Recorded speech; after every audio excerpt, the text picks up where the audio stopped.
Okay, welcome to Gen X Medic. It's me sitting here with the talented Kelly Grayson, paramedic, author, teacher, and all around funny guy.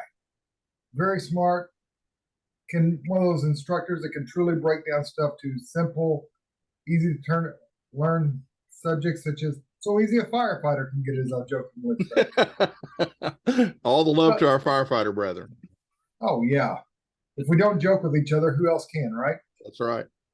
But in all seriousness, we're going to talk about his two new books that came out earlier this year, Perspectives Volume 1 and 2. And, you know, if you've seen my interview with Carrie, you understand we don't know where the conversation is going to go because real conversations aren't planned out.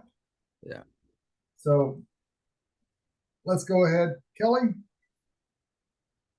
how did you get this many people together to do such a great point of view? Because it really does tell everybody's ideas of what's going on. I had the blessing of having a pretty extensive social media network, less extensive than it was when Facebook became so toxic, and I did the mass purge a few years back of getting rid of every single EMS person on my friends list that I hadn't physically interacted or drunk a beer with. And I ported those all over to my public figure page, and because it was just getting to where, people who had friend requested me then came over to my page and tried to lecture me on my behavior and, take a crap in my digital living room. And, it got so toxic. I got sick and tired of that. And it's a sad state of affairs when among your friends, the gun nuts are the more reasonable people. And the EMS people were behaving like douchebags, and the same reason I quit following many of the online EMS lists years ago, because it turned into just rampant douchebaggery. But I still have a pretty extensive friends list of people who are dedicated and talented, and I guess they wanted a venue to tell their stories, so I put out a call, and when I invited the three original, or the four original Perspectives authors to participate and put in new stories, and they did, and the rest of the folks I invited them to go over my blog and read the originals and see if they wanted to participate, and I wound up with 20 something people who were willing to pitch in, and they knocked it out of the park, man. They did a great job. I just a simple call for participants. If you want in on this, let me know. Well, like I said, the perspective stories on the old blog were always really cool because to me, this is a book I wish I could get into normal people's hands, because they're like, how do you deal with this? How do you see this? Yeah. What I always tell people, you don't understand, our perspective is different, because what you think's a bad thing, we're like, that's Tuesday. The stuff that gets to you is the stuff you wouldn't realize, because from my perspective, feel like, what's the worst thing you ever seen? The paycheck. Huh? The paycheck. Well, yeah. Actually, I don't have to deal with that anymore. I will say that my employer is very generous on my paycheck. My employer pays me very well. And I'm very happy for that. Right? But the thing that really bothers me is, like, when you're telling someone that their partner, they're the person they've spent the last 40, 50, 60 years with, they're not there anymore. And there's nothing you can do. And that gets to me. But I've been married for going on 19 years. Yeah. And because of that, I've got that perspective at this point in my life. You're taking someone who, it's not just the good things, it's the bad things. All those things build something. Yep. And you want to say, gee, thanks for asking me to dredge up my nightmares. Thank you very much for that. And that's one of the things why Perspectives was such a passion project for me, is it's to show that we are people too, and we are not impervious to the things that we see. And it has a toll and an effect on us. It certainly had a toll and an effect on me, and that was the reason we got I put this together. 11, 13 years after we started. So something I read both books, obviously. Mm-hmm. I'm sitting there when I borrowed the first book from one of my supervisors, and my wife was getting mad at me. I read fast anyway, but I sat there and started reading through it, and I couldn't put it down. I'm like, this is amazing. Yeah. And everybody did. And then I got to the two parts that truly, truly just reached down and grabbed me. Because I'm sitting there going, man, I know what you're feeling. I know what you're going through. You know, when we hit the COVID stuff. Yeah. And then you were talking about this is your personal experience. It's in the book. Mm-hmm. And I feel it because I've had to go through it. You know, we were in several EMS groups, and I was talking when I had weight loss surgery. Mm-hmm. Because I was a 420-pound fat guy. Yeah. And, you know, one of the things people are like, well, how have you been successful? It's because I had to confront my demons. It was you confronting your demons, sitting in the counseling, going through COVID. And let's be honest, COVID was EMS's shining moment. We need to be building on that. We did so many amazing things. Mm-hmm. The hard part is it killed a lot of us. Mm-hmm. I had a period personally where I was pronouncing at least one person a week. Yeah. That's hard. I wasn't working in the pronouncing. I was just going, there's nothing I can do here. Yeah. But it was draining. It was emotionally draining. And you covered that so well. Yeah. But also my experience when I came into EMS, and I'm asking yours, I'm setting this up. EMS seemed to be built by people who are willing to put their body, their soul on the line to go help people. And partially, I feel looking back, we came from poorer backgrounds, from traumatic backgrounds, and we were buying respect within our community that we were willing to serve it and make things better. What's your opinion? I think there's a grain of truth to that, or not more than just a grain. There's a lot of truth to that. For me, it wasn't so much a family influenced decision because I had been and still am estranged from most of my family since I was 12 years old. My mother knew that I would have a talent for medicine. She told me once, if you can't cure them, your bedside manner will convince them that it's at least a privilege to die in your care. So, but many people get into EMS because they're broken and they feel that the way to fix it is to save the world. And that's a little messed up psychologically, but that's also one of the purest, most giving motivations you can have to pursue a career, and they say the world's, I'm messed up, I'm broken, but I'm gonna fix it by saving the world one person at a time, and making the world a better place. And that's a psychologist may say that's not a effective coping mechanism, but I would say that brings a lot of empathetic people to EMS. I also found that as I went on, that my motivation for what was a good EMS call and what I was trying to get out of EMS changed significantly. We all start as that adrenaline junkie who wants to run lights and sirens and do cool calls and all that kind of stuff. And as you grow, you realize that the chances to save a life really aren't all that common. But the chances to make a bad day just a little bit better and to touch somebody's life in some small way happen with every single call. So I started focusing on that.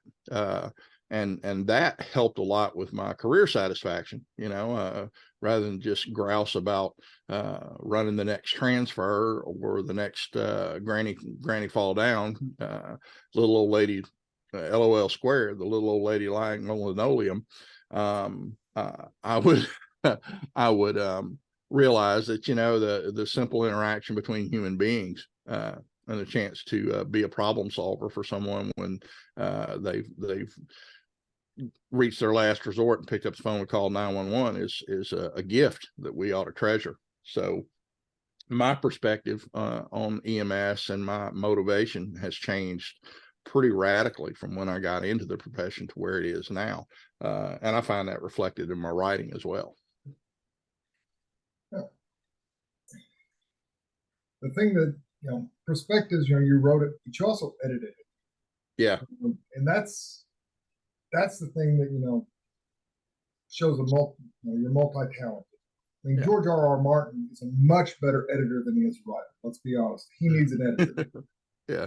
Great storyteller, great world builder, but you're like, man, you could cut some of this out and it'd flow a little better. But he's George R.R. Martin, and who's going to tell him no, right? Yeah. The fact that you edited this, you got a bunch of people who, let's be fair, every one of these people have an ego. How do I know it? Mm-hmm. Because I know a lot of the same people, and I have an ego.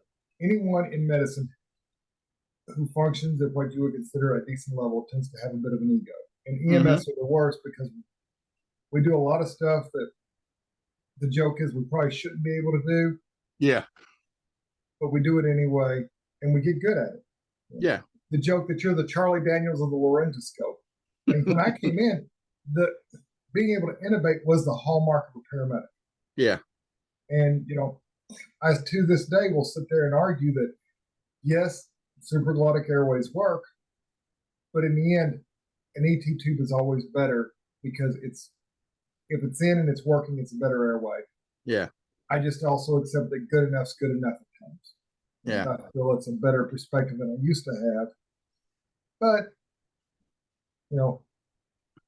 I'll drop a tube in a heartbeat if I need to.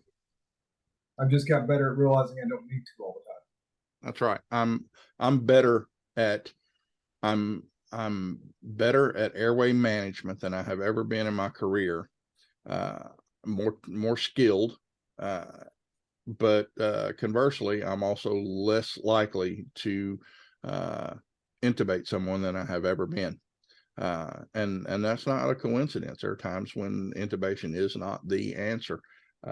And good enough is good enough for some things. So we use supraglottic airways, or I find that as I progress in my career, I practice restraint, not physical restraint, but just restraint from doing things a lot more often than I used to. But the editing thing really was, it was the tough part of compiling these anthologies. But not as tough as I thought it would be. It would, anytime you're getting 20 something disparate personalities together and focusing on one goal, it's like herding cats. And that's the same with EMS and public safety people as it is with creatives. And I anticipated doing a lot of editing in these two books because I'm dealing with not writers. There were a few writers in there. There were some good technical writers, Reuben Farnsworth and Chris Ebright. Chris writes a lot for Limmer Education. He wasn't a technical, he was a technical writer, but not an essayist or a novelist, and writing fiction wasn't something he had done. Michael Morse, on the other hand, very talented writer. And a couple other guys had actually written before, but none of the rest had. And I anticipated having to massage their words a little bit and do some structural editing. And believe it or not, I had relatively little of that to do. That's why I say these guys knocked it out of the park. They did an excellent job. They took my original instruction, make it real, make it doesn't have to be a so there I was war story kind of thing. Keep it real, be honest, and use the patient as the vehicle to tell the story. And the story is how you felt, what the effect was on you, how this call has shaped you as a person and as a provider. And they did really well with that. The most editing I had to do was the typical stuff that you see in run reports. There are run-on sentences and fragments and poor construction because people are not writers. But the little structural editing I did was mainly to kind of fix dialogue where it's clunky, you know, and I said this and then they said that, and it doesn't read or flow well. So I've just fixed a few of those things, and then did a few little tweaks to make the stories merge together, because they are, you know, they're three different people writing about a composite patient, and it doesn't always match up well. But relatively little editing I had to do, and I was gratified and surprised at that. Well, hey, Michael Morris, you mentioned him. Mm-hmm. I used to not be a big fan of this. Okay. Yeah. But we've all got our positions of who we like, who we don't. When he was being very honest about his own struggle with addiction, Mm-hmm. that stuff like that really matters to me. Yeah. Because we as providers, I always tell my partner, I tell a lot of the same stories over and over again. Well, she's heard them for a year and a half. It's like, oh God, here we go again. Because that first time that patient hears it, you know, we show up in a uniform, we show up in everything like that. People see that uniform and they don't want to tell you everything because they're seeing a uniform. And one of my arguments is you have to connect with the patient. Mm-hmm. So when he's telling them, like, he's connecting with this patient, this is probably one of the most important things you can take from this story is he's not connecting to them as a person in authority. He's connecting them with a human being. Yeah, as a fellow alcoholic. Right. And as someone who's learned that we have to connect with people as human beings, once you do that, they'll tell you the truth. They won't hide the things. You won't get in that Dr. House situation of patient's law, because once you're a human being, then they can trust you. You know, but you know, you come in a uniform and you know you're shouting out orders and all that other stuff. Yeah. It's intimidating. Yeah. Yeah. And you I'm know, 6'3", man. I mean, you know, I used to be 420 pounds. Now I'm around 230. I'm a big guy. If I decide to be intimidating, it's very capable. Yeah. And that's not helpful 90% of the time. No, it's not. Hopping out of the rig and barking orders like you're Eric LaSalle on the ER. All right, let's move, people. And that sort of thing doesn't work. It's the quiet leadership that's the most effective. You also, know, I'm not as pretty as Eric LaSalle, so you know I can't pull that off. This is true. You need the Jerry curl. That's what you need. I'm referring to Eric LaSalle, you know, that played Dr. Benton in ER, but the Jerry curl part was him playing Coming to America. From the Soul Glow family. Great movie. Soul Glow. Oh yeah. You know, you talk about Morse. Morse is you know, Morse gets a bad rap from some people in our friends group because they cannot separate the man and the story from the profession, and you know, they take a dim view of Rhode Island EMS and cardiac techs and that sort of thing, and paint him with that brush, and they do not read or see deep enough to see that he's a storyteller. And to me, he's a very talented storyteller. Someone once called me the Mark Twain of EMS. Well, if that's true, then Michael Morris is the Hemingway, because he can wring more emotion out of the fewest words than few people I've met. His writing and his prose is very spare. It's not very flowery, but man, it draws you in and makes you feel. And to me, that's always been the hallmark of Michael's writing, is that he can do a great deal of you know, he can paint very, very vivid pictures with very broad strokes. And the fact that he's a cardiac tech in Rhode Island, some people just can't separate that, and they're like, oh, that level shouldn't even exist. And of course, Michael rightfully starts defending his colleagues, as you would if someone started attacking your agency and your friends, and they just don't get it. So I was gratified that he participated in this as well. And his story about the alcoholic person was exactly what I had in mind.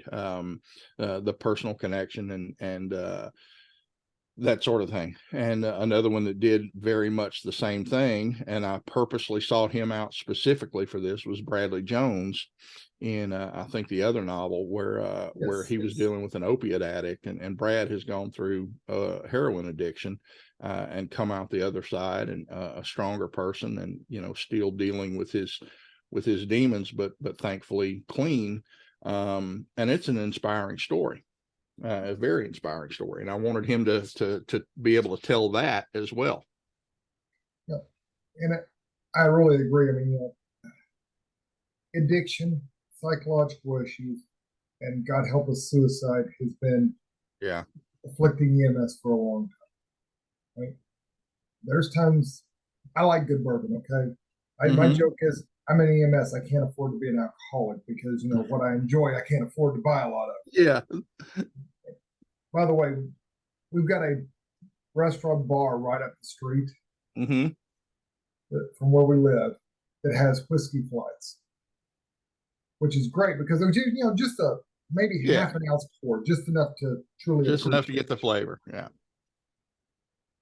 They had, when I first time I went there, they had a whiskey flight that included Whistle Pig Rock, their Boss Hog 5.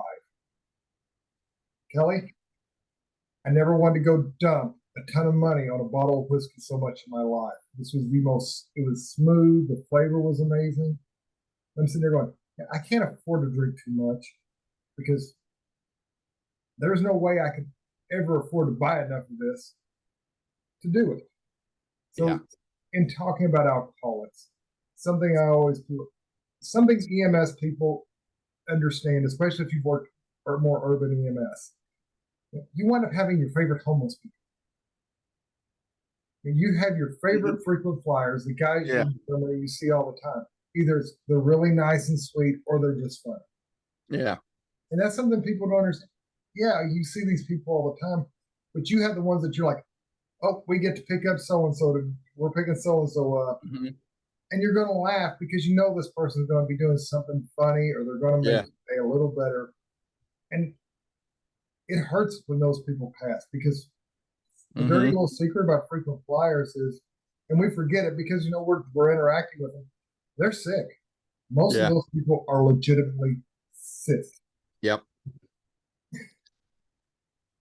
They, I've had my share.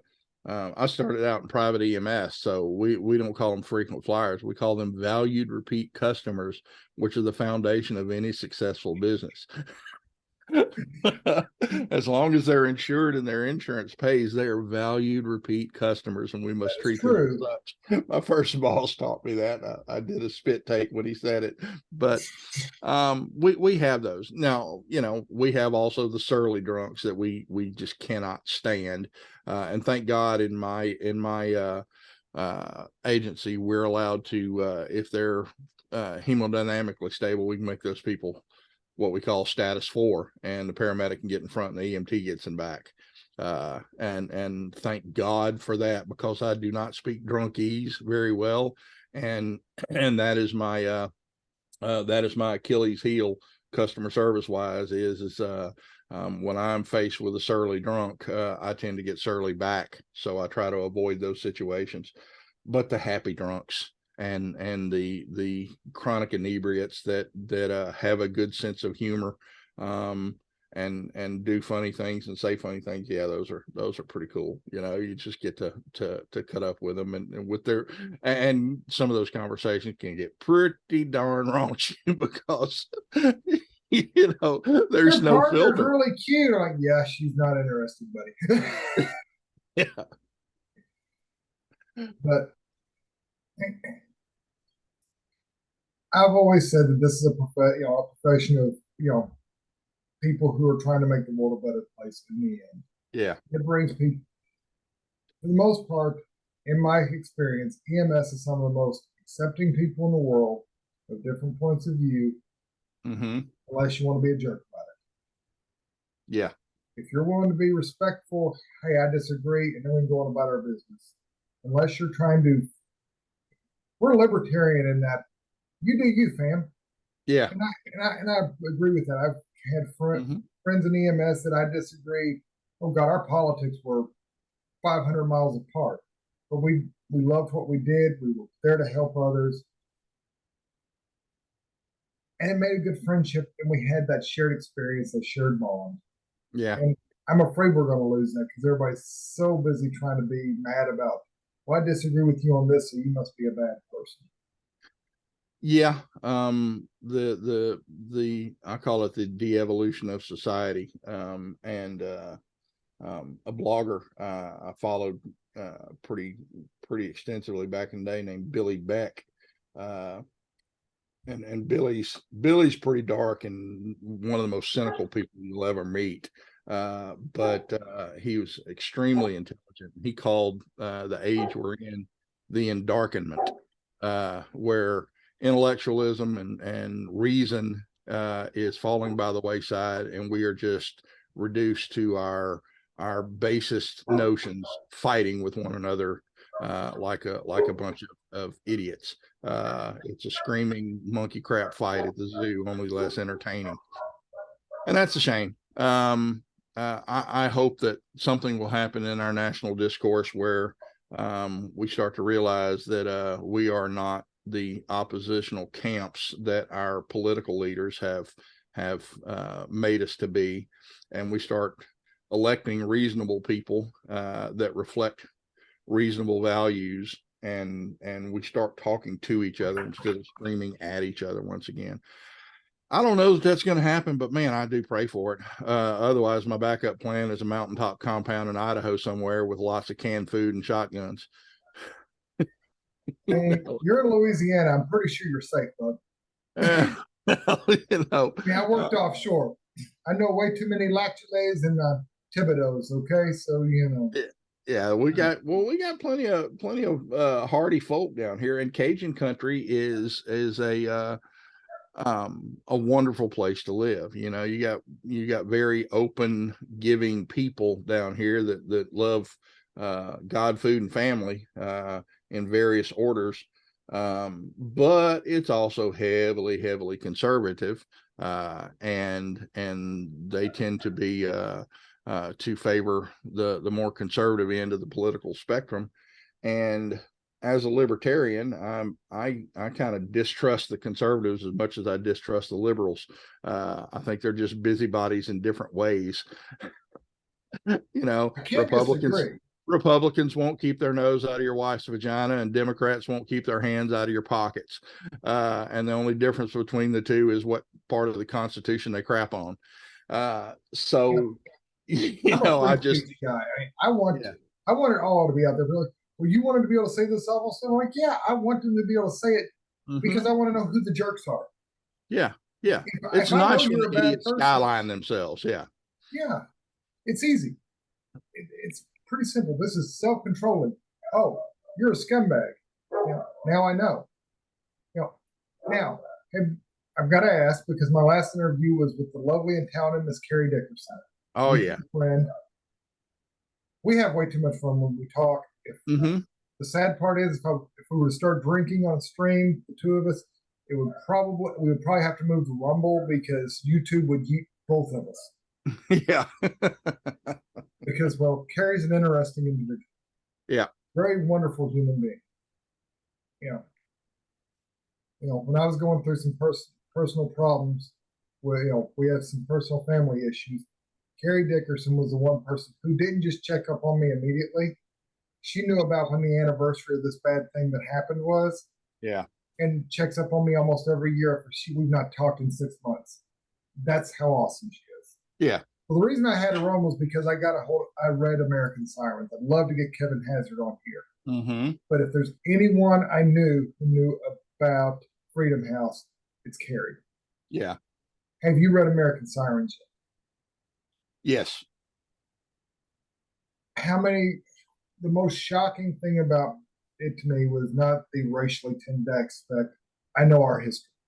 Yeah. Was the problems that still exist to this day.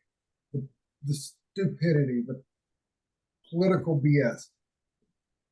No medic wants to be involved in that I know of. No. You want to go out there and Take care of help people and Yeah. leave the politics and the machinations to other people. I want to go cure cancer in the back of the rig, as the joke used to go. I don't Yes. want to be. I don't want to worry about that stuff. I've had everything from hardcore activists to neo-Nazis in the back of my truck. You're in the back of my truck, none of it matters. You're a patient and you matter. Mm-hmm. That's just how it's supposed to be. Yeah. We're supposed to leave all that stuff outside the truck. Yeah. And you're seeing people do this, it just, the fact that this goes back that long, that we're still fighting these same battles, funding,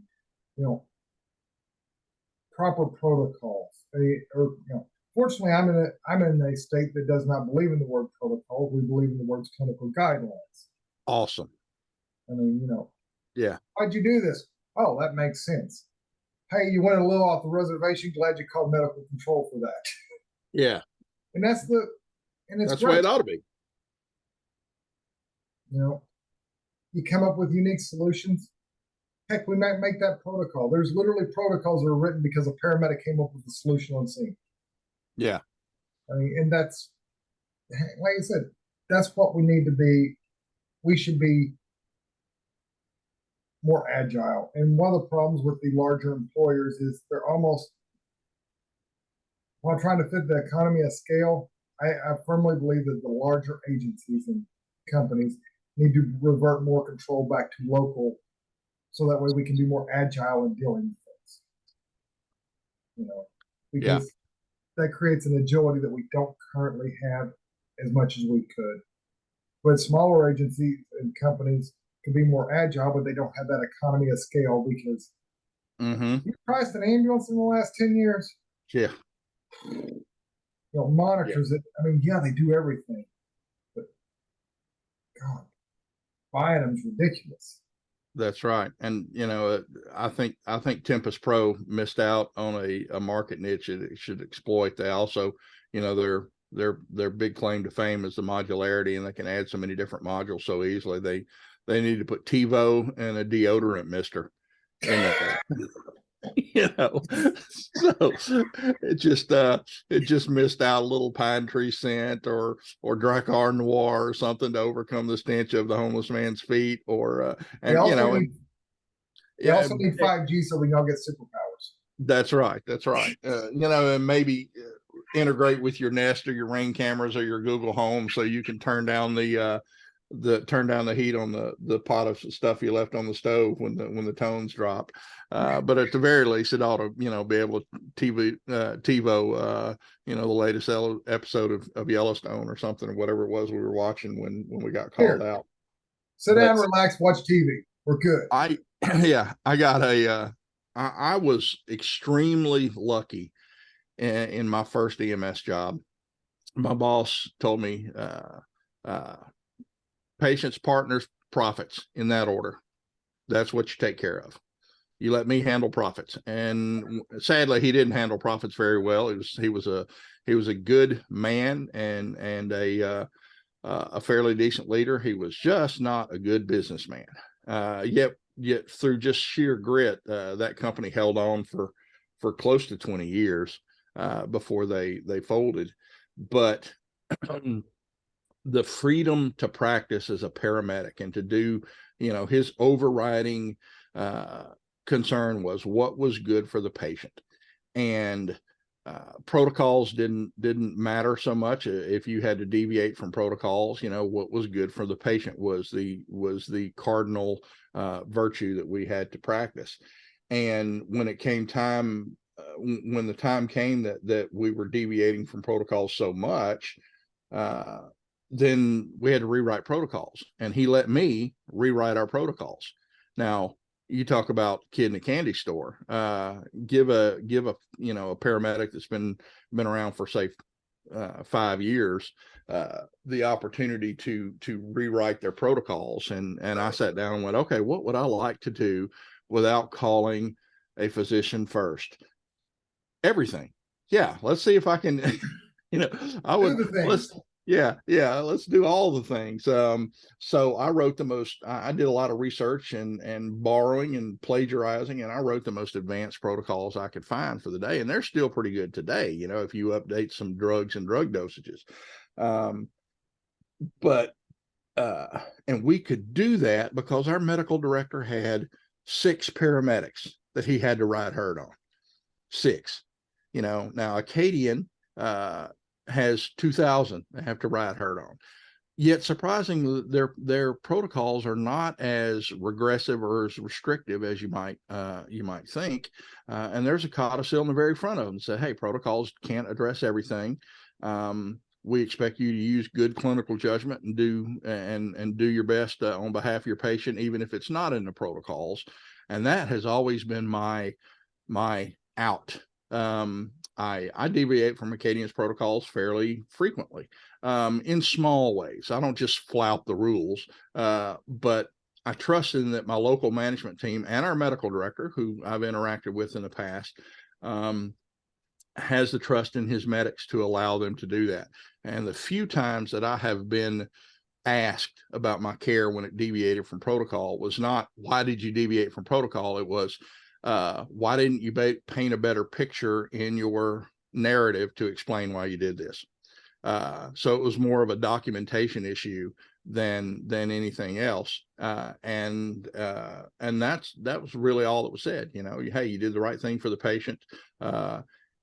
If the opportunity presents itself, you should really call for medical control orders when you do those things. But if you didn't have cellular reception, we understand and rock on. And that's been very gratifying to work in as big a company as I do, to see that kind of attitude among our medical directors and our senior management.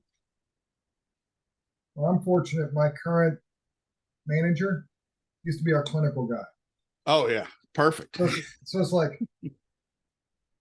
and it turns out giving good care, being good to your patients, and having good outcomes, people want to pay their bills. Yeah. It's amazing how that works. It's, yeah, funding matters. Well, we used to be dumbest thing in EMS ever. I don't care about billing. Oh yeah. Hey, no, you need to care about it, because that's where you want this new Tempest Pro monitor that's got video laryngoscopy and point of care ultrasound and all these cool bells and whistles. That thing costs $50,000-$60,000 a pop. We've got to buy that for X amount of trucks, because you don't want to have hodgepodge of monitors. That's always a pain when you work at places like that. Yeah. So you have to have the standardized equipment. So Yep. how are we going to get there? That doesn't mean it should matter how you treat your patient, but it matters that you should care about getting from here to there. Yeah. Like I said, I never mention my employer's name. It's just this way. I'm guaranteed to not run afoul of any social media claims or anything. Just what it is. But I'm very happy with my employer overall. Are there criticisms? Sure. If you never criticize your employer, you're not a good employee. Yeah. Because to me, a good employee, no place is perfect. And every place can get better. Every person can get better. I can get better. Okay, first of all, I'm 46 years old. I come from a time when EMS our sense of humor was rather uncouth. Dark. Really, really dark. And crispy dark. And there's people who don't deal well with that. Yeah. And we live in a time I grew up listening to Richard Pryor and George Carlin and Eddie Murphy for comedians. I would hate to see what a lot of people would do with George Carlin making fun of the way people look at the world right now. Because Carlin would be roasting everything. And he'd be 80 years old, and what are they going to do about it? Will be his attitude. But, so I have to watch myself a lot. And it's not always. But on the other hand, I've seen people that are just amazing at their patient care, that want to be great. And that's something that one of my young women today are some of my favorite students. And that sounds crazy in the age of Me Too or anything.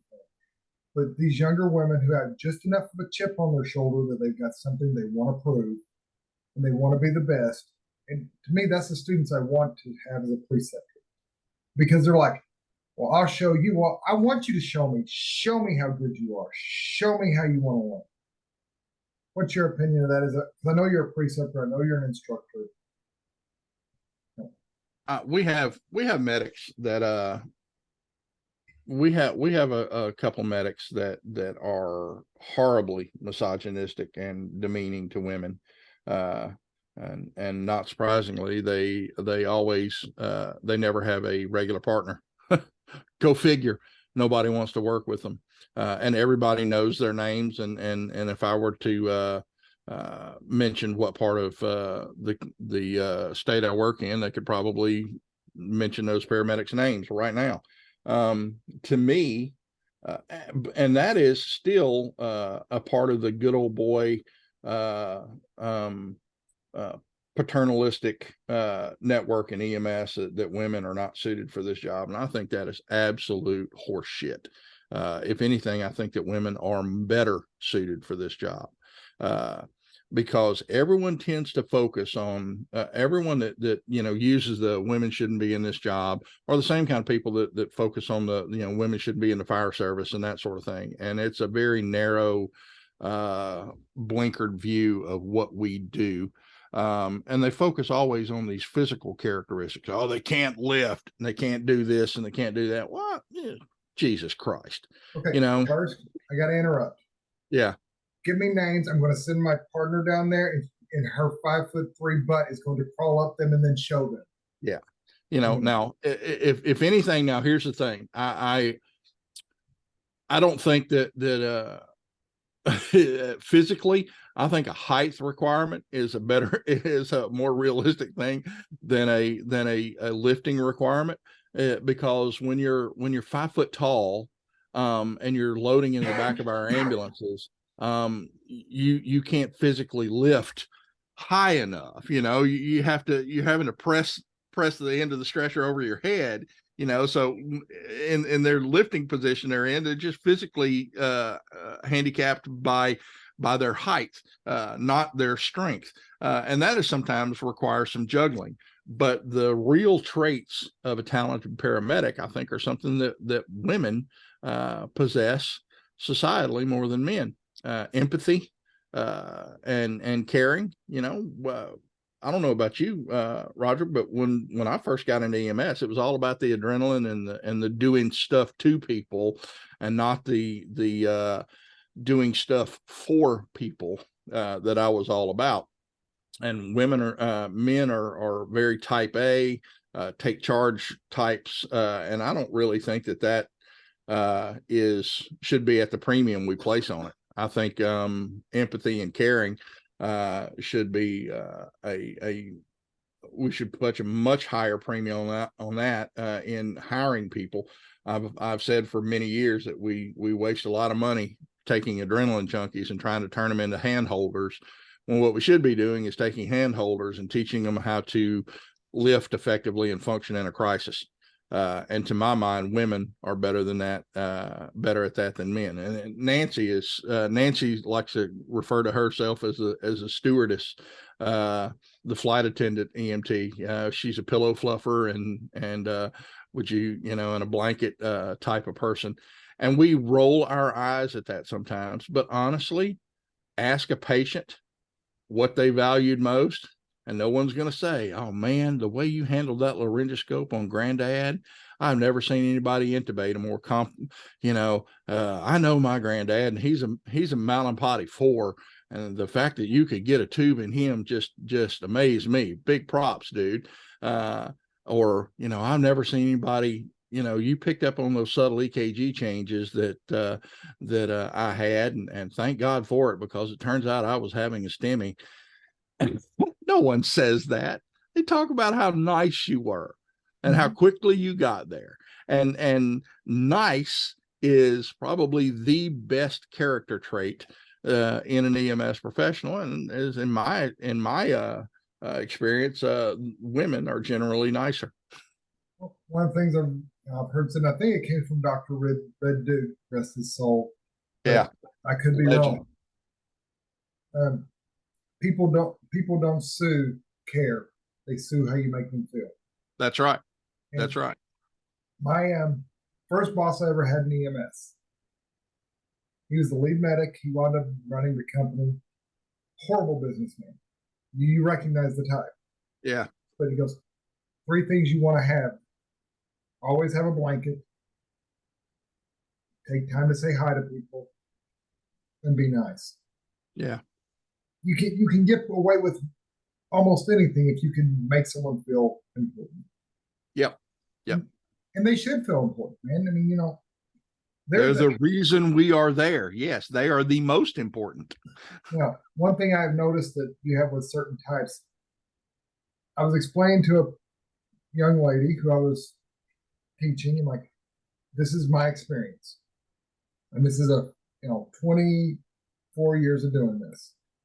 God, what was I thinking? But men tend to be better, have a tendency to start out better at airway management.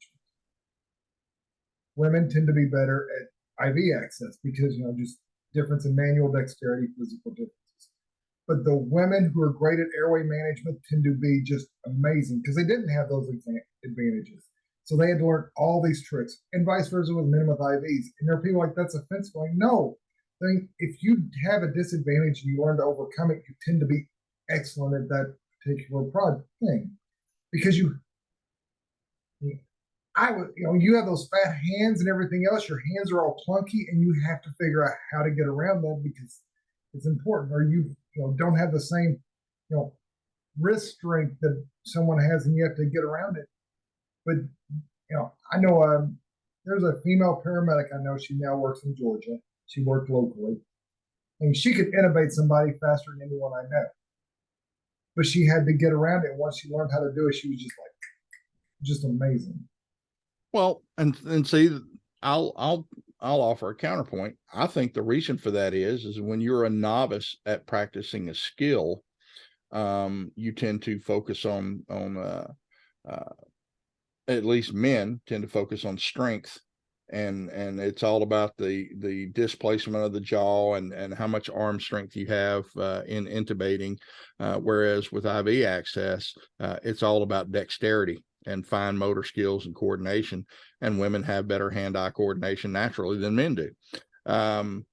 But when you're learning to intubate, you tend to focus so much on strength and think that's important. And it's not until you've been intubating for 10, 15 years that you realize, no, actually, dexterity and nuance is more important. Those same things that made me a good IV sticker also will help make me a better intubator, because it's how I hold that laryngoscope and the angle I go in, and it's more finesse than testosterone. And it takes a while to figure that out. If we could make people figure that out in the first place, we'd have a lot more skilled airway managers out there. But I think women figure that out naturally because they may lack the upper body strength, so they tend to focus on the things that are actually useful, and that's their dexterity and technical expertise and nuance, that sort of thing. Well, and with the proliferation of video laryngoscopy, that goes from being a theory to likely a truism, because that changes the ball game. Because now it's like a cheat code. It's a Konami code. Yeah. Only you don't have to do up, down, left, right, AB, start. You can just plug in your video laryngoscope. Okay, you're dating both of us. Yes, I know. We're old. So as a paramedic and as a preceptor, as an instructor, used to is like, okay, I got ROSC. And let's be honest, it's still fun to get ROSC. It's still fun to see it. It's awesome to see a patient who's not alive to walk out of the hospital. Mm-hmm. I don't think there's ever going to be the day that's not fun. Yeah. But is there anything more enjoyable than seeing someone who you've taught and coming up, seeing them succeed? No. They're absolutely, that to me, that is the highest calling. I can work a busy shift. You put me on an ambulance that has a UHU of 1.0 and I'm transporting 12 people in 12 hours and overworked by any standard, but I can still only affect 12 people in 12 hours. If, on the other hand, I turn out a class of EMTs, paramedics, what have you, and 20 people hit the street with the right attitude, that the most important word in caregiver is care, and have a customer service attitude and empathy, those people get to affect 12, 13, 14, 15 people a shift. It's a force multiplier. It's like being the Green Berets. The Green Berets are not out there fighting battles. What they are is they're force multipliers. They're taking people in the countries that they drop them into and teaching them how to fight. And you get 12 men who can teach, and suddenly you have an army of 300 or 400 skilled fighters. And the same goes with teaching EMS. Is if you try to instill the right knowledge and attitude, good knowledge and the right attitude in people, you can expand your reach far more than you could as a simple provider. And that, to me, has always been the beauty of teaching. Okay. Obviously, I'm in agreement. I've worked hard. Well, and that's the same reason I speak at conferences and write. Is I was lucky enough that someone gave me a platform, and I've tried to run with that and be a good steward of the trust that I was given. But people say, well, Kelly, why don't you wear a white shirt at your agency? And I was like, well, first of all, I spill too much on myself to wear a white shirt. But the other thing is when I work for my employer, I don't agree with everything that they do, but I do it because that's part of the contract, and that's part of not just the employment contract, but when you take someone's paycheck, you agree to abide by their rules, even if you don't agree with those rules. But when you wear a white shirt, you have to pretend that those rules make sense. As a green shirt, I can say, fine, I'm going to do this because, I'm required to. And as long as I'm cashing your paycheck, I have to play by your rules. And okay, but you can't make me like it. And you can't make me pretend that it actually makes sense. Sure, I'll go post at this location and sit in my ambulance, but you can't make me say that it's not stupid and pseudoscience is the reason we're doing it. Wearing a white shirt, I have to actually pretend that those policies make sense and enforce them with some degree of enthusiasm, and not roll my eyes. I have to be an example to others, and I won't do that. I won't do it and be half-assed as a supervisor. I've been a supervisor before. I may be one again, but the opportunity I have to affect EMS in general tends, I think, is broader through my writing and my speaking and my teaching than I could simply be just working a white shirt shift in a Sprint truck somewhere.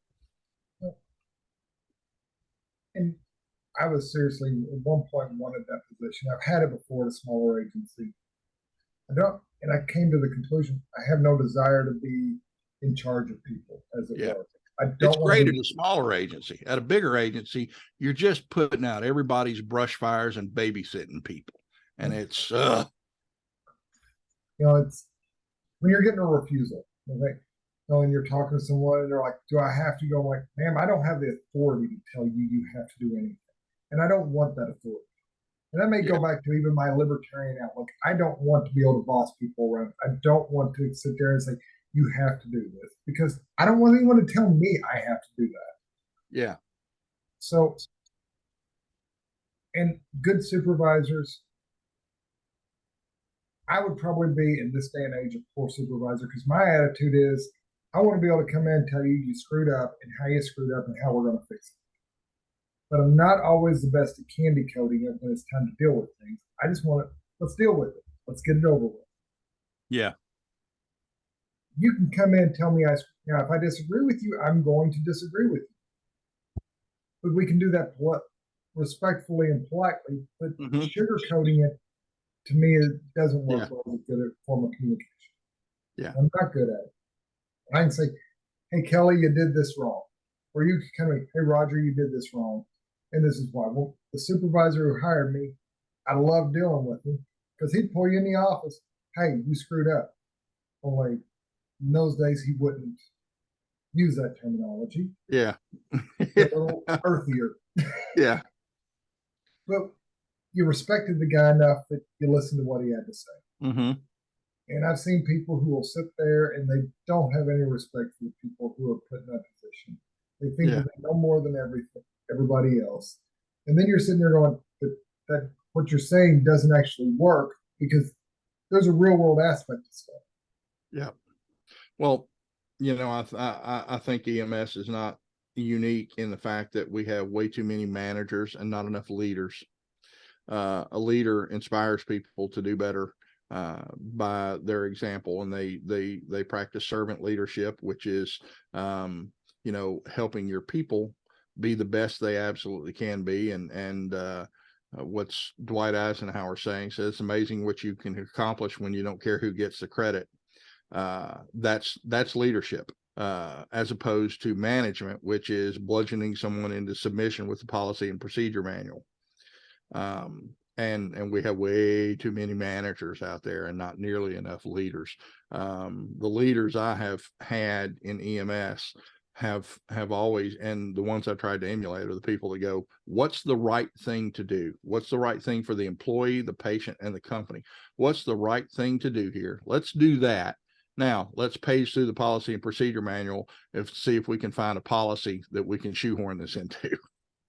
Whereas the manager will go, you didn't follow the letter of the law, therefore you are a bad employee. I once worked for an agency where a large 3-letter agency that I might be aware of that agency. Their operations manager told me on a number of occasions, Kelly, this is not about you being a good paramedic, it's about you being a good employee. And I said, why are those two things mutually exclusive at this company? Now, that's not to paint the entire corporate entity in the same, but because when they, when these big ambulance services buy out the small ones, the culture of the small service tends to remain. And if they bought a crappy service, it's still a crappy service with a new paint scheme on the doors. But in this case, he'd say, well, it's not about you being a good employee, it's about, or a good paramedic, it's about you being a good employee. And I said, so I have to choose. At what you're saying is I have to choose. I can either be a good paramedic or I can be a good employee, but not both. And that's messed up. But it's still the case in many, many systems across the country. Well, it is. And the thing is, and if you're, let's say you have an agency, you've got a shop, and I work for a catering, in safety management systems. By the way, great people. Honestly, one of the best bosses I ever had was there. I mean, I was going through one of the worst periods of my life not long after I hired in. Mm-hmm. The boss I had at the time, the manager, literally was calling and checking on me. So I mean, I have nothing but good things to say about it. You'll never hear me bad. Because that's the culture you want. You want the people who are there cared about their people, but that's why I think the employee-owned aspect of Acadian is really good because those people, technically, you could make the argument that the guy who you're giving orders to is in some ways your boss. Yep. Yep. But it makes everybody work together and be more likely to take care of each other because it benefits everybody.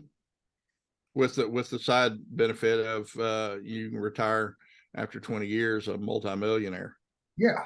And I've got guys that has been here 30 years. He's retiring next year, and he's got almost a $4 million nest egg in the bank. He can't argue with that sort of But we forget that teamwork attitude works so well everywhere. But when you have a bad shot, if you've had a bad shop for 10 years, how long is it going to take, even though you've made changes, massive changes? For one, you've got your old disgruntled employees who just can't let go of how bad it used to be. And then you've got that reputation that you had going, people don't want to say, oh, well, they really have changed. They're constantly looking for ways to do things better. Mm-hmm. That's the culture I want to be in. To be honest, where I'm at, that's the culture we have now. It's not the culture when we hired in. I came here for the medicine. I did not come here for the culture. I came here for the medicine and the fact that I was paid decent. The medicine's always been amazing. But we've taken a lot of that and it's moving into the culture, but it's hard to get people to recognize it because, well, they were mad. It's hard to get people to not want to be mad. Yeah. The joke is, I don't want your solution. I want to be mad. Yeah. Any guy who has ever been married knows that well. They don't want you to solve. They're not talking. Your wife's not talking to you and griping because she wants a solution. She just wants to be mad and wants you to listen. Don't be so foolish as to offer a solution. That's not what they're there for. And my first thing is, well, there's a problem. I want to solve. I mean, that's who I am. Yeah. If there's a problem, I'll solve it. Check out the hook while the DJ revolves. Now, I just really dated ourselves. Yes, well, I have to. My wife may get mad at me. My sister-in-law, God rest her soul, died. She was way too young. Okay. Yeah. She loved that song. My sister-in-law was awesome, and you brought that up, and I have to shout out to Jess and her kids. And, it's amazing the little things. I always talk about grief. I'm planning on doing a big thing on grief. It's just, well, it's hard. That's one of those things that's hard to talk about. Yeah, it's, and that's one of the cathartic things about these two books is it was so much, and something I didn't notice until my Jiminy Cricket, Nancy McGee pointed out. I said, man, that there's a lot of grief in both these volumes of books. And I was like, you're right. So we're going to write a third one with happy stories, happy, uplifting, happy ending, feel good stories like Chicken Soup for the Paramedic Soul. But, they already took that title. So we're going to write Perspectives Volume 3 of happy endings. Don't know what it's going to flesh out to be yet because we can't have an entire book of birthing babies, and everybody's so like, oh yeah, I got a call of a field childbirth. And I was like, man, yeah, everybody does, and it's cool, but we gotta have some variety. But the grief thing is a powerful thing, and that's probably the biggest thing in burnout is the grief. So then I guess I got to tell a story, and it's a good story. Yeah. So there I was. My EMT basic instructor, his ex-wife and her new husband, who by the way was my doctor. I was in the Army Guard at the time, and he was a lieutenant colonel. So I was lucky that if I had a medical issue and needed to deal with the military, I could get paperwork signed Lieutenant Colonel so-and-so. Yeah. But the wife, her mom had a stroke, and she was a dialysis patient. Mm-hmm. Now, dialysis patients, we hate them, right? And we get frustrated with them because we pick them up, but then you get to know them. I like dialysis patients. I'm not a fan of dialysis nurses. Fair. But when you're new and you're all adrenaline junkie, you hate them. Yes, you hate the dialysis shuffle. But then you get older, like I said, you do a lot of good taking people to dialysis, but it's not sexy. It's not the how'd that story go? So there I was with there was a busload of hemophiliac nuns hit a busload of kids, and there I was with 3 4x4s and a piece of roller gauze. Yeah. And I said to myself, this is the kind of call where legends are made. Funny you should say self. The first time I heard anyone do that, I said to myself, self was Garth Brooks. By the way, I got to see him live this year. Awesome. Yes. Oh, this has been a great live music year. I've seen enough acts that I've just been happy. But so, like I said, this is not a HIPAA rule because I've got full family permission to tell this story. Ola was the mom who was on dialysis and had a stroke. She was aphasia when she first started coming, first started us picking her up at the nursing home. And we go in and we talk. I had no idea. None of us had no idea that she was related to these folks. Okay, but we picked her up every day and we talked to her, and she started talking. The first people she talked to and talked about were the ambulance crews picking her up and taking her to dialysis. And when these people who I've known, one's a doctor, one's an EMT and a police officer, the other one's a nurse. Okay, these people, we know these folks. And they told us how important we were to the family and to her. We took extra care at that point because we knew that those stupid trips where we pick her up and take her to dialysis meant that much to her. Mm-hmm. And she always smiled when we came in. And that personally, that changed how I interact with a lot of nursing home patients. Yeah. You'll sit, you'll stop and you'll say hi. Hey, how are you doing? And that may be the only interaction that person gets. Yeah. For a long time. Well, I switched jobs, or actually switched counties I was working in, and came back a few years later. And one of the patients at that nursing home hadn't seen me in 3 years. She said, "Where have you been?" And those are the stories that should matter because you made more of an impact on that person, and they should make you feel good. Yeah.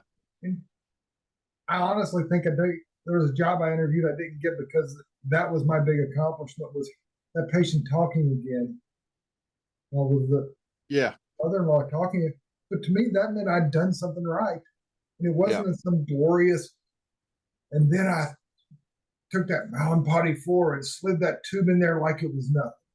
Yeah, and I wish hiring managers looked at that, because people that place the value on interactions like you did with that lady are a great walking billboard for your agency, far more so than the airway wizard.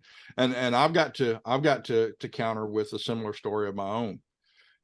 We had, when I was an education director at this small mom and pop service, I had to fill in on a truck for a couple of weeks while we had a medic out on light duty. It hurt his back. So I'm picking up a cancer patient that we were taking back and forth to radiation therapy.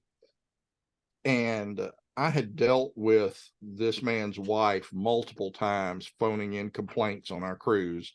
And she was forceful enough, we called her the Dragon Lady. And everyone who talked to her on the phone dreaded to talk to her again, hated her guts. And we got to the house, and we pushing the stretcher in, and you walk through the house, and it's a very nice home, and it's very light and airy, and flowers and Monet prints on the walls, and very beautiful, but also very feminine.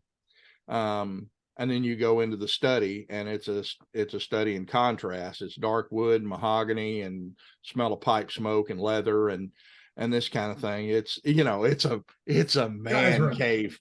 Yeah, it's a guy's room, and it's a room any guy would want to have. And the obscenity is this chrome hospital bed pushed in the corner, and this frail little body in it. And we get there, and all the way in, the wife is like, "Oh, be careful! You got to knock stuff off the table. And, your people gouge my wall with their stretcher. Oh my God, just be and she's just on us from the moment we walk through the door. And then as we're picking him up, she said, "Oh my God, you're gonna drop him! You're gonna drop him! Be careful! His skin is tender. You get skin tears." And And I said, just deadpan, said, don't worry, ma'am. We have a strict policy here. We only drop patients on Tuesdays.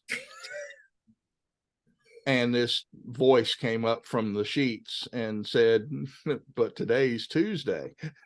And I went, oh, fuck. And he laughed and stuck out his hand and shook my hand and introduced himself. And I introduced myself back.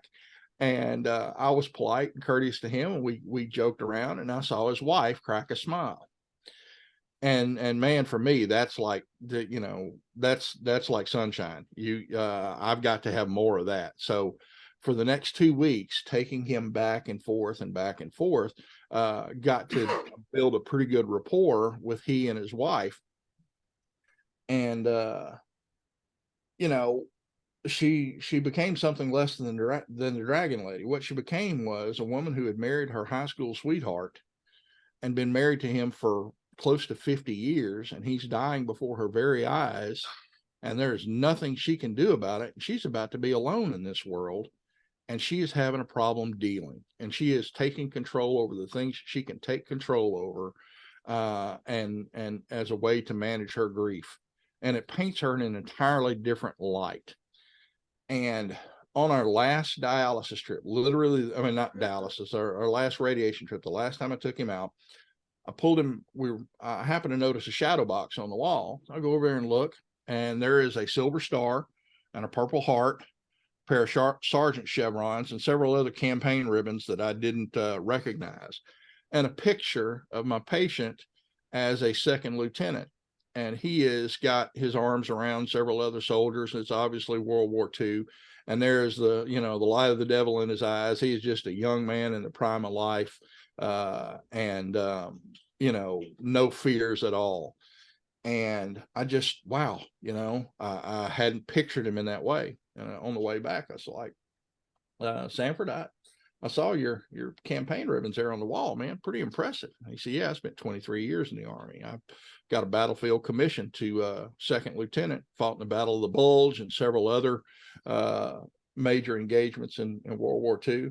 And I said, man, I also saw some Purple Hearts, and there are a couple of oak leaf clusters on that Purple Heart and a silver star. I didn't know you were a hero.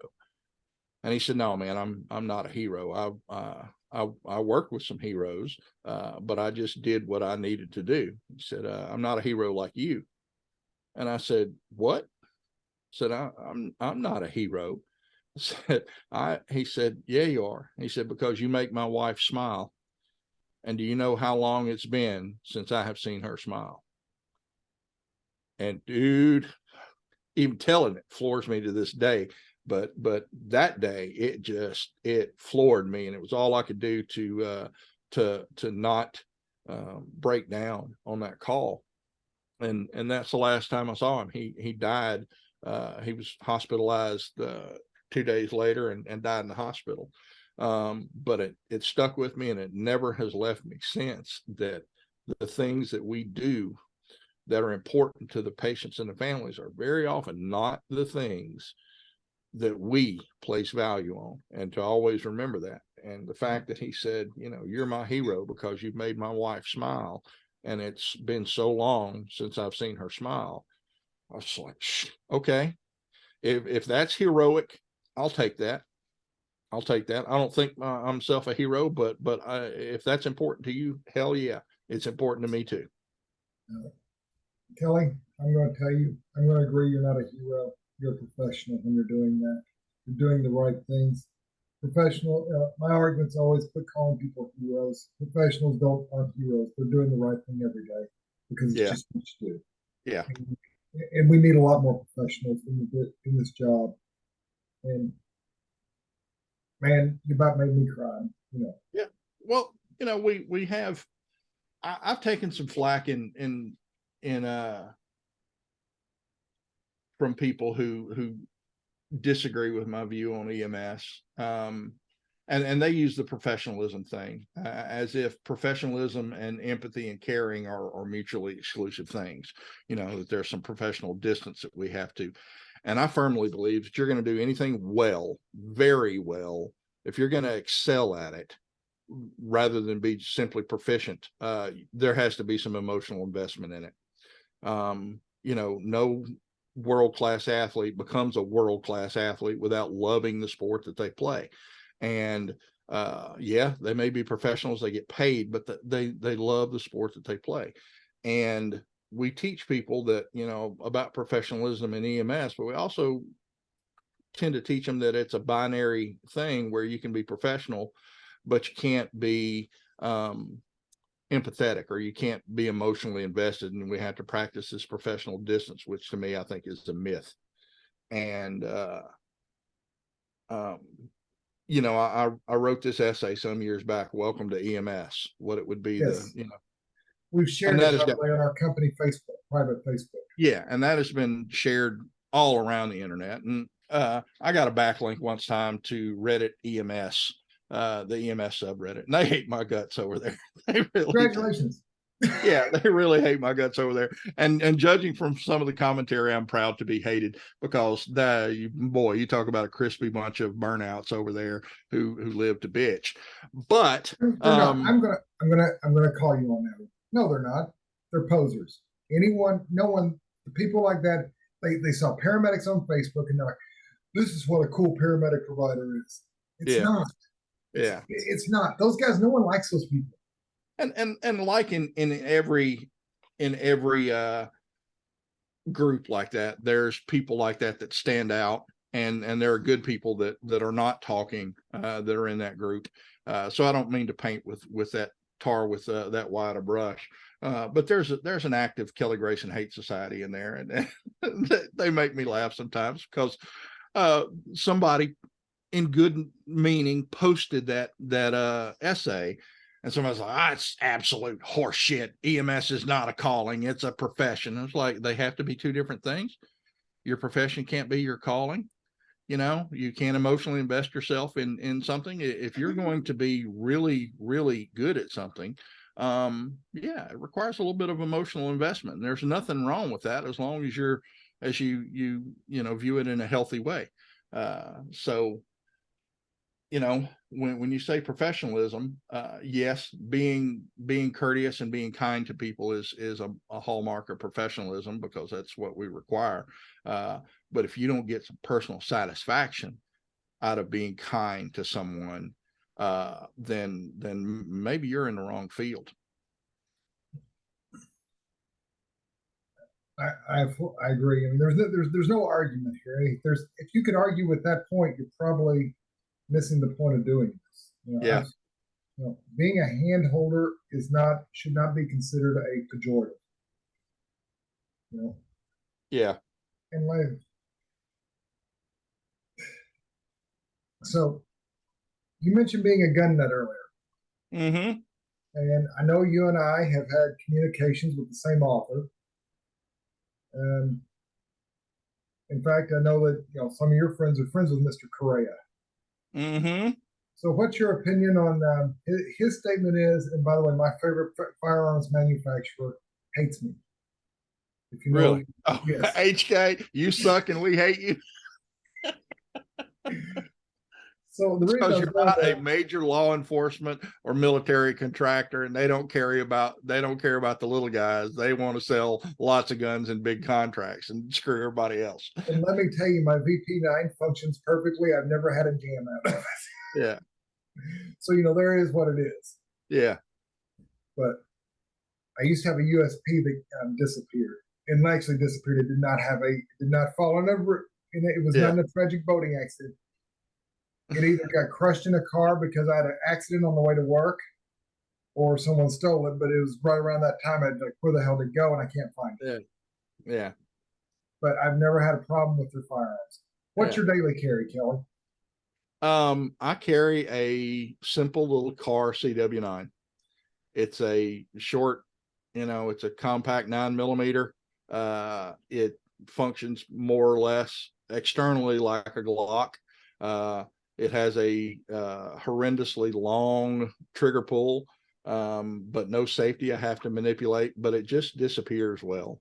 And it hides well. And being a big guy with a big belly, sometimes, you put on a inside the waistband holster and it digs into your jelly roll, or you put an outside the waistband holster on, strong side carry, and put a cover garment over it. Your belly pokes it out to the side and you print a lot. So I have been recently studying more carry solutions, like appendix inside the waistband carry, and investigating the Filster Enigma. If you've never heard of that one, John Hauptman and his wife do own Filster, PHLSTER, and they have a inside the waistband appendix carry solution called the Enigma holster, and it is, to my mind, a game changer. And getting one of those and getting comfortable with it allows you to carry appendix carry and have it just ultimately extremely well concealable. And looking forward to kind of playing with that and seeing how it works for me. But yeah, it's a Car CW9. It's a simple little gun, but I shoot it well. I'm comfortable with it, and I tend to be kind of egalitarian about what I carry. I also have a little compact 9mm 1911 with a red dot sight. So And just to say, you are actually a heretic because you have a 1911 that's not in God's own caliber. That's right, and a 1911 that doesn't have iron sights and isn't government length. So but it's it's hard to beat. It's a well built little gun, and the red dot sight is or not the red dot, it's a pistol sight, a holographic pistol sight. But that's a game changer as well. I think that's the revolution in optics is the holographic pistol sights, and that's I wear that sometimes, but day in, day out, my little Car CW9 is my go-to. I'm just curious, gun people always like to talk about guns. It's like Well, talking they to a say. helicopter pilot about their helicopter. That's They right. spend all day. Right. Well, the less than perfect gun that you carry is always better than the perfect gun that you don't carry and stays on the nightstand. And so the car isn't perfect for everything, and there are better guns out there, but it's the one that I feel most comfortable with and carry on me. And what's to say, the first rule in carrying a gun is carrying a gun. Actually carry it, keep it on you. So what's your bourbon of choice? I'm not much of a bourbon. Really? I'm not much of a brown liquor drinker.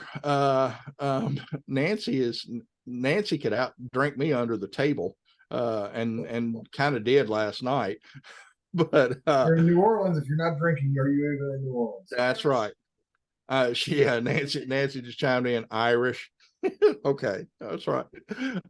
Apparently her Irishness trumps my body mass because she was in better shape than I was last night. But I'm not a huge bourbon drinker. When I do drink bourbon, I would probably drink the older Maker's Marks, or I would drink Bullet. Bullet's always a good idea. And I did have a chance to drink some really snobbish bourbon not a couple of years back. I had some 26-year-old Pappy Van Winkle, and I'm a paramedic, so I can't afford drinks like Pappy, bottles like Pappy Van Winkle. But we were at the St. Elizabeth EMS conference, and at a little party there at a place called Smoke Justice in Cincinnati, right across the river from the conference. And they had somebody noticed a bottle of Pappy Van Winkle up on the top shelf, as it should be. And they said, well, how much for a shot? And the guy told him, he said, well, look, you only have like a couple of shots left in the bottle. How much for the rest of the bottle? And they bought a couple of shots. And somebody brought me around a pretty good, about a half a shot, and said, here, try this. And I tried it. Oh man, was that smooth. Oh, dangerous. it's dangerous. It's, you know, if I had the wherewithal, if I were to drink bourbon, that would probably be it. That's the smoothest stuff I've ever tasted. But my liquor palate is shamelessly uneducated. I'm a beer drinker. I drink two kinds of beer, Shiner Bock and somebody else's. Uh, as long as it's cold and someone else paid for it, I will drink it. But my go-to is Shiner Bock. But I've had people try to educate my bourbon and my Scotch palate, and it's it with varying degrees of success. I remember we were at a hog hunting camp before the Texas EMS conference one time, and we stopped at a liquor barn, giving our Yankee colleagues some culture shock, because in Texas, you know, they were like, well, we need to find my buddy Gary Saffers from Boston, and he's like, we need to find a packy. Like, no, we don't. Okay, so you're talking like a packy. What's a packy? You know, a liquor store. And okay. So we find a drive-in liquor barn that is a Quonset hut that you literally drive through. And Gary's like, well, we're not going to find anything decent here. It's like, not only did he find really good Macallan, like 15 and 18-year-old Macallan, but he also found decent cigars and didn't even have to get out of the car. So we decided they decided they're going to educate Kelly's Scotch palate at this deer camp. So I'm drinking Speyside and Macallan 15 and 18 and Balvenie, and somebody had some Lafroig and some Lagavulin and all this. And I learned two things. I like single malt Scotch, and I do not like Islay Scotches. I'm an Islay. I like the Islay. I like it. Tastes like it was filtered through a barbecue pit. That's just too nasty. Well, that's the peat. Okay. Well, I don't like peat. It's like the IPA drinker saying, oh man, can you taste the hops? Oh, hops? That's what makes it so damn bitter? Yeah, can I get a beer without hops, please? If I wanted bitter and blonde, I'd still be with my girlfriend. Now, I was really hoping, and I say that with Nancy here, she knows I'm joking. Would have thrown something from behind you and hit you in the head. She's only not throwing something because she is professional right now, and she knows I'm on camera, so she's not going to whack me with something. And this is YouTube. We're supposed to have fun here. Ruin a podcast, but Macallan, I drank at the NRA convention some 25-year-old Macallan once. Ooh, and that was some really, really good stuff. It's nice when you can find a gun vendor with a nice expense account. Let's just put it that way. And that was some pretty good stuff. But otherwise, man, I'm a beer drinker. I used to be a beer drinker. Then I had most of my stomach cut out. Yeah. Now I can't really, I mean, I enjoy beer, but you can't drink that much of it. Yeah. So I moved to, and then I started truly learning to appreciate good bourbon and good Scotch. Mm-hmm. I mean, I like beer. Yeah. Shiner is actually one of my favorite beers. Mm-hmm. It's also a line in one of my favorite songs by a guy named Jason Bowen. So, you know. Yeah. Yep. I love to, you know, I am a huge fan of actual country music. And my wife laughs because when we took a vacation, I'm like, in Florida, I'm like, man, everything's great about it here but the music. And she goes, what's that? I'm like, well, we're near the Florida Georgia line. Oh my God. But, you know, I mean, so one of my big things is the importance of escapism in EMS. Mm-hmm. Ability to step away. Yep. What's a book you like? A book you'd recommend someone to read that has nothing to do with EMS but will make you smile and laugh? Smile and laugh. I don't know. I can't think of any that would make me just giggle. I mean, there are some. I'm sure there are, but I just can't recall any. If I want just pure de-escapism, I'm going to escape into a pulp fiction novel. I'll read Larry Correa's Monster Hunter, you know, or his Hard Magic series or something like that. And knowing Larry as a I don't consider him just an acquaintance. We've run in some of the same circles for so long that I consider him a friend, but he is just a genuinely nice guy who writes a rip roaring fiction novel. If you want to see, But he hates monsters everybody, getting, right, Kelly? oh He yeah, hates Jesus, everyone, all the yeah, people. he's the international lord of hate, and that is so freaking ludicrous. The people that think that and vilify Larry Correia have obviously never met Larry Correia, because he is one of the most gracious, humble, kind individuals you will ever meet. But he will stomp on a dumbass that has the temerity to challenge him. Personality is savage. That's right. His online personality, he is as courteous as can be until you get discourteous. And then he practices the philosophy very well of, don't be an asshole to me, son. I'm better at it than you.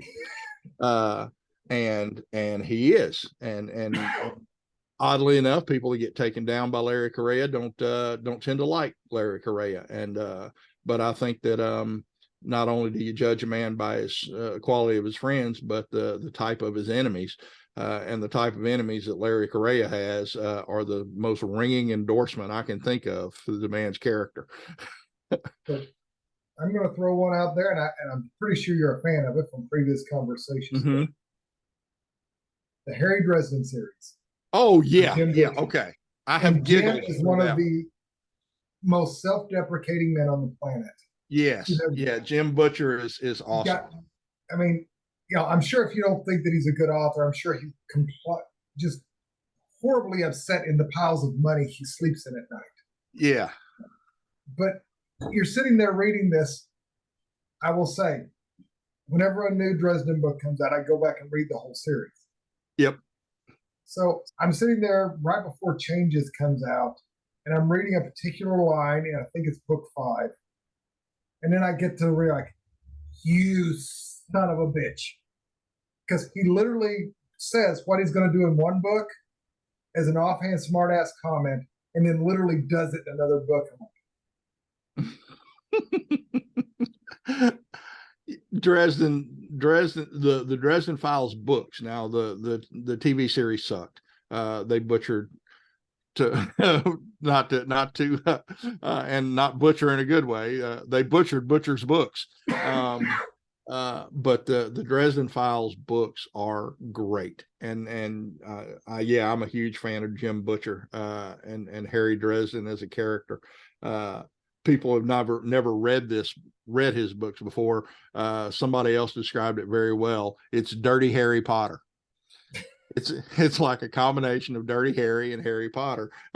It's detective. It's Harry Potter noir, and it's pretty damn good. I like it, and it's fun. Yes, it's okay to just be fun. And he's a nearly 7 foot tall, wisecracking wizard, with a healthy dose of smart ass. Yeah, who drives the Blue Beetle of Justice. Drives a Volkswagen Beetle. And this very intimidating character with a huge geek presence. There's a line in there at the end of, and I can't remember, Full Moon, I think it was, where he adopts the pack of werewolves. Yes. The alphas, and at the end of the alphas, one of their number has been killed, and they've been pretty ravaged, and they're trying to pick up the pieces, and he knocks on their apartment door and he's bringing along Butters. He brings along Butters, and he says, hey, everybody. Said, well, I know we haven't had our Dungeons and Dragons game in a while. He said, but I've let me introduce you to Waldo Butters, and his geek penis is longer and harder than all of ours combined. I think he'd be a good game master. Oh, and that line, his geek penis is longer and harder than any of ours combined. It's just Butters got classic one of the best Jim story Butcher arcs ever, from a character that was a throwaway character to a Knight of the Cross. Yeah, it's pretty freaking awesome with the lightsaber. Yeah. Oh yeah. Yeah. Yep. That's pretty damn creative. I didn't see that coming until a Jewish Knight of the Cross, nonetheless, no less. So Jew-ish. Yeah, emphasis on the ish. That's right. Polka. Yeah. Polka will never die. All right. We're here geeking out over Jim Butcher quotes. That's good. Yeah. This is escapism. This is Yep. this fights burnout. To me, this is the most important thing to fighting burnout is finding ways to have fun. I said, I want to buy a new motorcycle and ride around and interview people. But part of it's the trip getting there. You know, it's anything. Find something you like. Go fishing. Get away. Put your phone down. You know, I can't do most of my books from my phone. You know, we talk about the culture. You know, people are like wanting representation. So one of my favorite series, or my nerd. I'm a big BattleTech fan. And one of the more recent novels had one of the best characters that was LGBT whatever. And the thing that was great was that wasn't their defining characteristic, but they covered it in a way like this makes perfect sense. It shows great representation, but that wasn't what made the character great. The character was a great character. And I want great characters. I want great characters because that makes I love diverse characters, but make it make sense. Yeah. But maybe this is because I've got friends across the spectrum, and very few of this whole thing they say is just that's not important. What's important is they're great people. And then you feel relationships, and you find characters you like. And, did you watch the Marvel? Did you watch the Netflix Marvel stuff? Some of it, not all of it. Did you see the Luke Cage series? No, I didn't see the Luke Cage series. Okay, first of all, musical taste. The music was just like awesome, especially the first one was all the 70s funk. It's just like amazing music. But you're sitting there on this character. If you know the history of Luke Cage, you know this is going to be a good character. Yeah. But it was one of the most relatable characters because most people have been in that situation where you do the right thing and everything goes to crap for you. Yeah. So I mean, you can relate to the character, and that's the important thing for all characters. Well, you want to build empathy for all these groups. You got to make them so like people can see those characters as people first. People forget the one thing that unites us all is we're all people. We're all human beings. We're all here, and that's so important because I mean, like I said, we're caregivers, right? You know, you put it. Here's the most important thing. And when talking about people of all these different groups, let's talk about the people first, and everything else doesn't matter. Yeah, it's these human beings as human beings. You know, that's why a mutual acquaintance said your greatest skill is your ability to make things that anyone can understand, which is true. Yeah, and that's why I've always enjoyed reading your blog. Rogue Medic, you know, could write the most intellectually stimulating stuff in the world. But the Rogue could not dumb it down so everybody could understand. Yeah. That's kind of like the difference between Bob Page and Tim Phelan. Yeah. Page makes it relatable, and Tim he's not an edutainer like Bob is. But you know, either way, you're getting the good information, the stuff you need to know. And these are the things that are important to me. I want my job to be fun 10 years from now. I don't want to be that 60-year-old paramedic. Back when I did it, we were using rotating tourniquets and EOAs, and we liked it. And we were grateful. We were grateful. You know, manual stretchers. I had a Furno 26, and by God, I was grateful. Where do you work now? Dispatch. I blew out my back.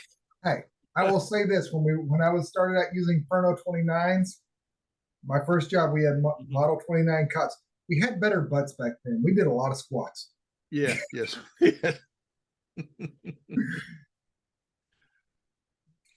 But I mean, you know, you were talking about, you know, the height requirement. You know, that was a crazy thing that, you know, if your partner was 5'6" and you're 6'3" like myself, that was dangerous. Yeah. I mean, with Furno's NX and the Striker self-loading systems, those are lifesavers in so many ways. We've got Yes. a better locking system, if we're in an accident, all these little things that we've seen improvements, you know, Yeah. and, you know, People, when people wax nostalgic, they tend to forget that um the good times weren't all really the good times. They look back on it with fondness, but I mean, we did bad medicine in those days and we ruined people's backs, and there wasn't a whole lot of science behind what we did. The only good thing I suppose you could say about it is we weren't running so much that camaraderie was impossible. So back in the day, the probably the relationships you made and the friendships you made and the interaction between partners and crews was a lot friendlier and a lot more long lasting than the kind of thing you see now, where you're being slammed to the wall 24/7, 365, and you don't have time to make those connections. so, I tell people, when I first started this, I was running 90 miles an hour in a U-Haul type box van with bald tires, but we didn't have patients live. Yeah, yeah. Now we're You seeing get patients live. steering, brakes, or suspension. Pick any two. We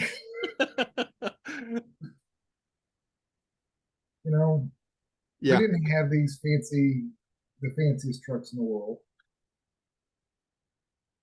And I tell people, I don't need the fanciest truck in the world. I can do most of my patient care at the patient side. Then I can take them in a small, tiny little van to the hospital. yeah. My partner was clocked by a state trooper on my very first trauma code at 130 miles an hour in a 1984 Chevy van. 130 miles an hour. And Impressive. when I walked out of the hospital after they called the code, and I should have called it on scene before I even started, but back in the day, the state trooper had my partner by the shirt collar, banging his head against the wall of the hospital. And he said, "If I ever see you drive that fast again, I will stomp a mud hole in your ass and walk it dry." And that sort of thing. And he said, "Do you know how fast you were going?" Mike said, 85. He said, 85, 85. Mike said, "My speedometer goes to 85." Yeah, but he had that Chevy Force. I don't know what they had. It had a 454 or 460. I can't remember which one's the Chevy, which one's the Ford, but he had it wrapped out.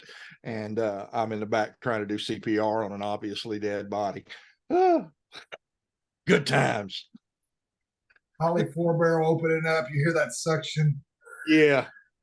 Yeah. You hear that suction, and your suction catheter in the back of the truck kind of dies down. Oh, how'd we live, man? How'd we make it? How'd any of us make it? I don't know, but it was good times. It was really good times. Now I work sometimes with people that, one of my supervisors at work, I worked with her father, and I was his supervisor back in the day, and that's just surreal. I could say, "Hey, yeah, you write me up, but I knew you when you were in diapers."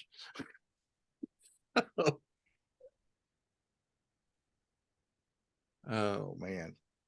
But I think I'm going to get out in this nice sunshine and take my sweetheart around New Orleans. Have a But wonderful time, man. I'm going to let you go. We've got to do this again. I yes, told you about some of the ideas we've got for doing things, and maybe one night we can sit down and solve all EMS's problems. that's right. That's right. And we'll need to record it so that we don't forget it in the hangover the next day. Exactly. That has been my problem I'm, every time. I'm going to invite Miss Carrie. I've got a guy from fire service that's wanting to get in. I need probably one more that's of suitable temperament and character can laugh at themselves. There you go. That's always the important thing. That's a very important character trait. Yes, indeed. All right. Well, brother, I will holler at you later, and it's been pleasant. Good, man. You have a good one and take care and God bless. All right, brother. Bye-bye. Bye.